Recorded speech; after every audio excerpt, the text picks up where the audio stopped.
Կշարունակենք եւ տրամաբանական ժամկետներում ավարտին կհասցնենք Հայաստանի եւ Ադրբեջանի միջև սահմանազատումը։ Այս մասին ազգային անվտանգության ծառայության սահմանապահ կազմավորման օրվա առթիվ կազմակերպված միջոցառման ժամանակ ասել է վարչապետ Փաշինյանը։ Նա նշել է, որ առաջիկայում նախատեսվում են նաեւ աշխատանքներ սկսել Վրաստանի հետ սահմանազատման ուղղությամբ համապատասխան պայմանավորվածությունների շրջանակում։ Հայաստանի Հանրապետության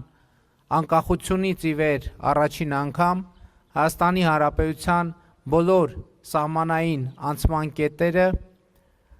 վերահսկվում են եւ այնտեղ ծառայություն իրականացվում է Հայաստանի Հանրապետության սահմանապահ զորքերի կողմից։ Հաջորդ կարևոր նորությունը, որ մենք ունենք, արդեն 2 տարի Հայաստանի Հանրապետության սահմանների վերաբերյալ այն է, որ Ադրբեջանի հետ ունենք սահմանազատված եւ սահմանագծված 12 կիլոմետրանոց սահմանային հատված, որտեղ ծառայություն են իրականացնում Հայաստանի Հանրապետության սահմանապահ զորքերը։ Պիտի արձանագրեմ, որ այդ 12 կիլոմետրը Հայաստանի Հանրապետության եւ Ադրբեջանի Հանրապետության սահմանի թերևս միակ հատվածն է, որտեղ Հայաստանի եւ Ադրբեջանի զինված ուժերի ներկայացուցիչները ծառայություն են իրականացնում առանց սաղավարտների, առանց զրահաբաճկոնների եւ ինքնաձիգների պահունակները ոչ թե ինքնաձիգների վրա, այլ պահյուսակների մեջ դրած։ Ադրբեջանի նախագահ Ալիևը անդրադարձել է Հայաստանի եւ Ադրբեջանի միջև խաղաղության հաստատման գործընթացին, խոսելով խաղաղության ամրապնդման ուղղությամբ ձեռնարկվող քայլերի եւ խաղաղության եւ հաշտեցման մասին։ Ալիևը ասել է, թե երկու հասարակություններն էլ արդեն զգում են խաղաղության իրական օգուտները տնտեսական, առևտրային եւ այլ ոլորտներում։ Այսօր Ադրբեջանը երրորդ երկրներից իր տարածքով ապահովում է սեփական նավթամթերքի, ինչպես նաեւ ցորենի եւ այլ ապրանքների արտահանումը Հայաստան, հայտարարել է Ալիևը։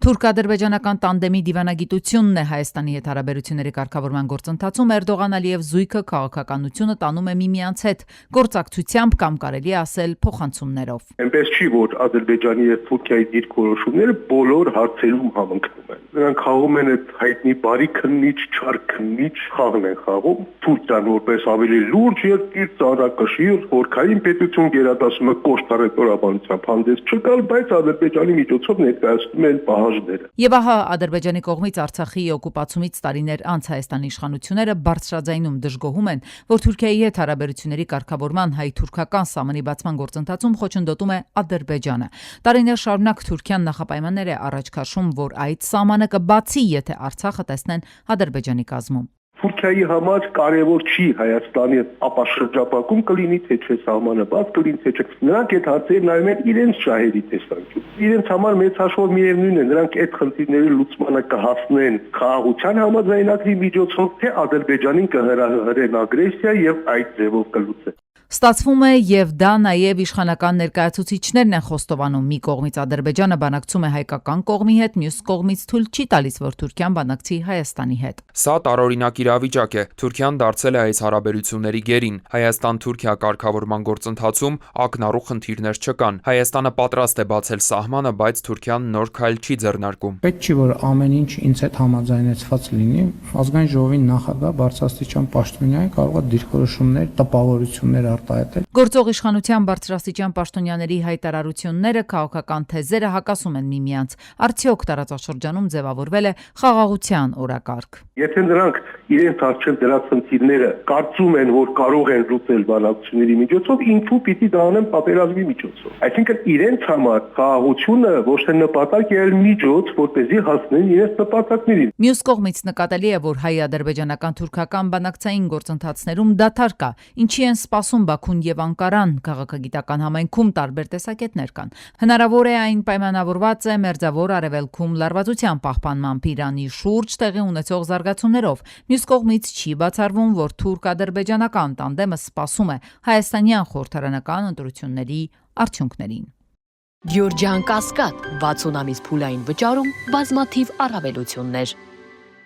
Սպիտակ տանը թղթակիցների հետ ընթրիքի ժամանակ մուտք գործելով տարածք զինված անձը կրակ էր բացել պարահանդեսային դահլիճի մոտ, որի հետևանքով Թրամփը, առաջին տիկին Մելանիա Թրամփը, մի շարք բարձրաստիճան օրենսդիրներ եւ Սպիտակ տան պաշտոնյաներ տարհանվել էին։ Զինված անձը, որին Թրամփը անվանել է հիվանդ մարդ, որսորդական հրացանով մի քանի դանակներով զինված ներխուժել էր պարահանդեսային դահլիճ։ Կասկածյալը 31-ամյա Քոլ Թոմաս Ալենը պրոֆեսոր է Կալիֆոռնիայի տեխնոլոգիական ինստիտուտի շրջանավարտ։ Միջադեպից քիչ անց Միացյալ Նահանգների նախագահը հայտնել էր, որ կասկածյալը կալանավորված է։ Սպիտակ տան մամուլի քարտուղար Քերոլին Լևիթն էլ ավելի ուշ հայտարարել է, որ կասկածյալը ձգտում էր մահափորձ իրականացնել նախագահի դեմ եւ սպանել Թրամփի վարչակազմի հնարավորինս շատ բարձրաստիճան պաշտոնյաների։ Թրամփի քաղաքականությունը եկի ներսում նույնպես բերում է խիստ դժգոհությունների կապված հենց Իրանի հետ պատերազմով, որովհետև բենզինի գինը կանգանում, որովհետև ինֆլյացիան է ուժեղանում, որովհետև Թրամփը անդադ լարում է բերում իր էությամբ ինքը քաղաքական դաշտում լարում է մտնում։ Դա չի կարող չհասնել ներքին քաղաքական գործընթացների վրա եւ մարդկանց վրա։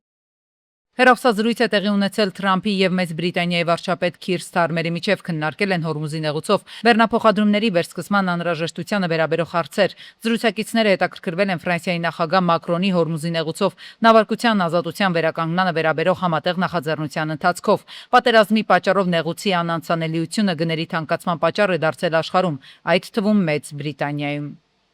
Միացյալ Նահանգների զինված ուժերը Խաղաղ օվկիանոսի արևելյան մասում հարվածել են թմրանյութեր տեղափոխող ահաբեկիչներին պատկանող նավի չեզոքացնելով 3 հանցագործի։ Միացյալ Նահանգների հարավային հրամանատարությունը հայտարարելով այս մասին նաև հաստատել է, որ նավը շարժվել է Խաղաղ օվկիանոսի արևելյան մասում թմրանյութերի վաճառքի հայտնի երթուղիներով եւ մասնակցել թմրանյութերի ապօրինի շրջանառության գործողություններին։ Միացյալ Նահանգները Կարիբյան շրջանում իր ռազմական ներկայությունն արդարացնում է թմրանյութերի վաճառքի դեմ պայքարով։ Նրանք բազմիցս օգտագործել են իրենց զինված ուժերը Վենեսուելայի ափերի մոտ ենթադրաբար թմրանյութեր տեղափոխող նավերի ոչնչացման համար։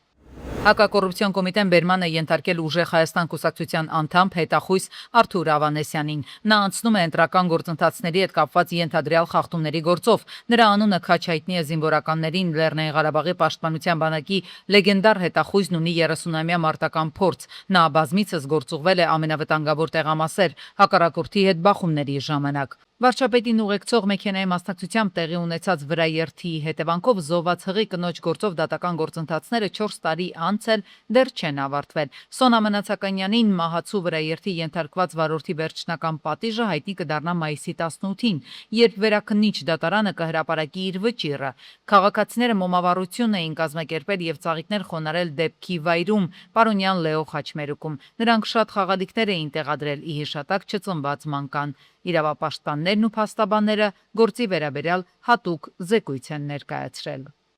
Դատական նիստերի առումով մենք շատ ենք տեսել տարբեր քաղաքական հնչեղության գործերը, որտեղ ամեն շաբաթ կամ ավելի հաճախ նույնիսկ նշանակում են նիստեր եւ արագ մոտենում է հանգուցալուծման։ Այս ակուն տեսնում եք տարվա մեջ մեկ ձեռքի մատերի վրա հաշվել կարելի է թե քանի նիստ է իրական։ Օրինակ Միքայել Սրբազանի գրեթե ամենօրյա նշանակված նիստերը, որ եթե չեմ սխալվում, 2 շաբաթվա ընթացքում, չգիտեմ, հա, ընդ որում չէին հասցնում պատրաստվել պաշտպանները, փաստաբանները։ 27 թվականի ապրիլին, հենց ամսի 26-ին կլրանա այս գործի վաղեմության ժամկետը եւ ինչպես գիտեք արդեն օրինակ պատասխանատուների հետ վերաբերյալ վարույթը դեռ այդպես քնած վիճակում է, փորձակնության չի անցկացվել, ձայնագրությունների հետ կապված հարցաքննություն չի իրականացվել։ 2026-ի առաջին եռամսյակում Հայաստանում լրագրողների իրավունքների խախտումները մտահոգիչ մակարդակի են հասել։ Խոսքի ազատության պաշտպանության կոմիտեի մոնիտորինգի համաձայն հունվար-մարտ ամիսներին արձանագրվել է 30 խախտում, այդ թվում 1 ֆիզիկական բռնություն, 22 տարբեր ճնշումներ եւ 7 դեպք տեղեկություններ ստանալու ու տարածելու իրավունքի խախտման։ Խախտումների մեծ մասը, հատկապես վիրավորանքներն ու լրագրողական գործունեության խոչընդոտումները կատարվել են իշխանության ներկայացուցիչների կողմից, իսկ ֆիզիկական բռնության դեպքը տեղի է ունեցել ազգային ժողովում։ Միաժամանակ շարունակվում են ԶԼՄ-ների դեմ դատական հայցերի հոսքը, 3 ամսում ներկայացվել է 14 նոր գործ։ Թեպետ տեղեկությունների մատչելիության խախտումները նվազել են, մեդիա դաշտը շարունակում է մնալ բևեռացված, ինչն արձանագրում է նաև Freedom House-ը, Հայաստանը դասելով մասամբ ազատ երկրների շարքում։ 105,000 մարդ Արցախում աշխատունակ էր, 72,000-ը տնտեսապես ակտիվ, պաշտոնական թվերով նրանցից 56,000-ն աշխատում էր, 16,000-ը աշխատանք փնտրում։ Հունվարի տվյալներով բռնատեղահանումից հետո միայն 25,000 մարդ է զբաղված Հայաստանում, այդքանն են գործ գտել, մոտ 35%-ը թեպետ պետական աջակցության ծրագրերի գործարկմանը։ Ըստ մասնագետների սա փոքր թիվ է, նույնիսկ եթե հաշվի առնենք այն հանգամանքը, որ կլինեն նաև մարդիկ, ովքեր աշխատում են մնալով ստվերում։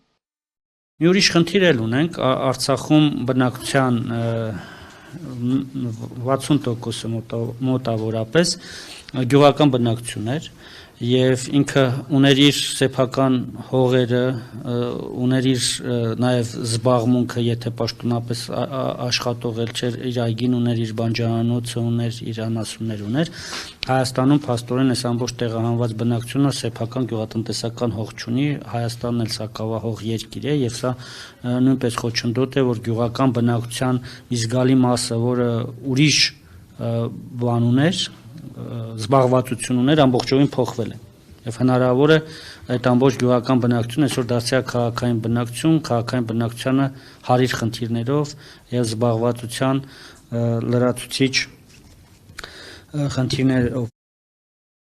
Հայաստանում Միացյալ Նահանգների դեսպանությունը տեղեկացնում է, որ տեխնոլոգիական ոլորտի մասնագետներին խորհուրդ է տրվում վիզաների վերաբերյալ տեղեկությունները ստուգել բացառապես Միացյալ Նահանգների կառավարության պաշտոնական աղբյուրներում։ Հայաստանի քաղաքացիներին վերաբերող ուղեցույցներն ու հարցազրույցների վերաբերյալ տվյալները հրապարակվում են համապատասխան պաշտոնական կայքերում։ Կոչ է արվում խուսափել չհաստատված աղբյուրներից ստացվող տեղեկություններից։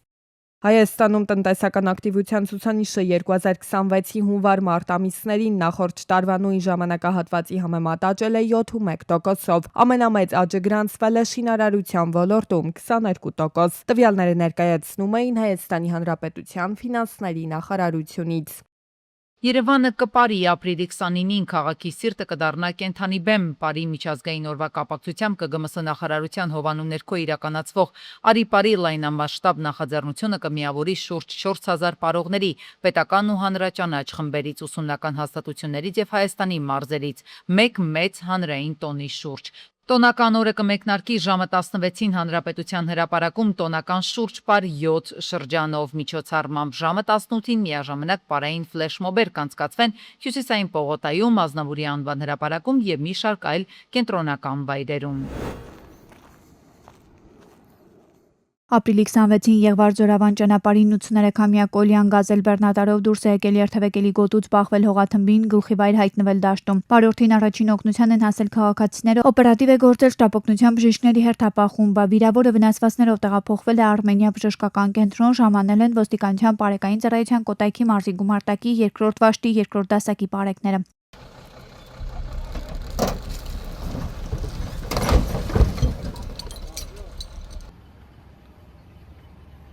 Ապրիլի 26-ին 36-ամյա Արմենը Ինֆինիտիով Սևան քաղաքի Աբովյան փողոցում բախվել է երկաթ էլեկտրասյան 8 թեղյա կրպակին, ուղևորը բուժօգնության համար դիմել է Սևան բժշկական կենտրոն։ Տեղում էին ոստիկանության բարեկային ծառայության Գեղարքունիքի մարզի գումարտակի առաջին վաշտի բարեկները։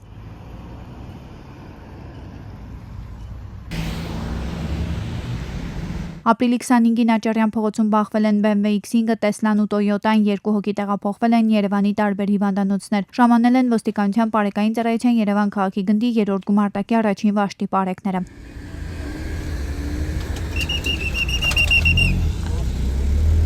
Քաղաքացիները նշում էին նաև, որ բավականին օպերատիվ է գործել Երևանի 103 շտապօգնության բժիշկների հերթապահ խումբը, ովքեր վիրավորին միջև հիվանդանոց տեղափոխելը, տեղում առաջին բուժօգնությունն են ցուցաբերել։ Ապրիլի 25-ին Երևան-Սևան Իջևան ճանապարհին 2 Տոյոտա է բախվել։ 1 հոգու առաջին օգնության են հասել քաղաքացիները, օպերատիվորեն ժամանած Աբովյան բժշկական կենտրոնի շտապօգնության բժիշկների հերթապահ խումբը։ Նա տեղափոխվել է Աբովյան բժշկական կենտրոն։ Տեղում բժիշկները 1 հոգու նույնպես օգնություն են ցուցաբերել, սակայն վերջինը հրաժարվել է հիվանդանոց մեկնել։ Ժամանել էին ոստիկանության բարեկային ծառայության Կոտայքի մարզի գումարտակի 2-րդ վաշտի բարեկները։ Քան օր առաջ այս ճանապարհը ամբողջությամբ եկաք է արգելապատրուշներ տեղադրվեց։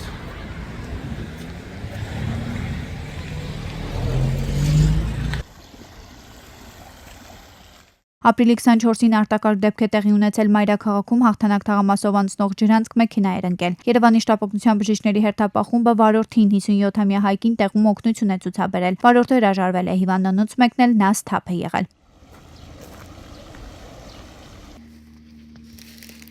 Ապրիլի 23-ին Երևան-Սևան Իջևան ճանապարհին Մերսեդեսը դուրս է եկել երթևեկելի գոտուց, մի քանի պտույտ շրջվել, հայտնվել ձորում։ 17-ամյա քաղաքացի վնասվածքներով տեղափոխվել են Սևան բժշկական կենտրոն։ Ժամանել են ոստիկանության Պարեկային ծառայության Գեղարքունիքի մարզի գումարտակի առաջին վաշտի պարեկները։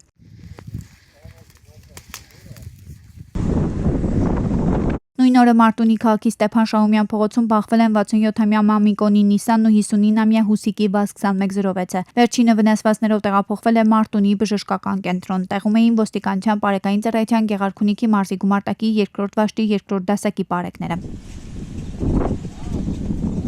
1 2 3 4 Եվ Արմավիրում ապրիլի 24-ին ծառեր են հատվել։ Երևանյան փողոցում անհայտ անձը կամ անձինք մոտ 10 հսկայական ծառ են հատել։ Արմավիրցիներն ասում են դա կանխելու համար պատկան մարմինները որևէ քայլ չեն ձեռնարկել, կոչ են անում գտնել ու պատասխանատվության ենթարկել արարքը կատարողներին։ Եվ սա այն դեպքում, երբ մի քանի մոտ 1-1.5 կիլոմետր հեռավորության վրա գտնվում է Արմավիրի մարզպետարանը, Արմավիրի քաղաքապետարանը, ոստիկանության Արմավիրի բաժինը ու հիմա տեսնում եք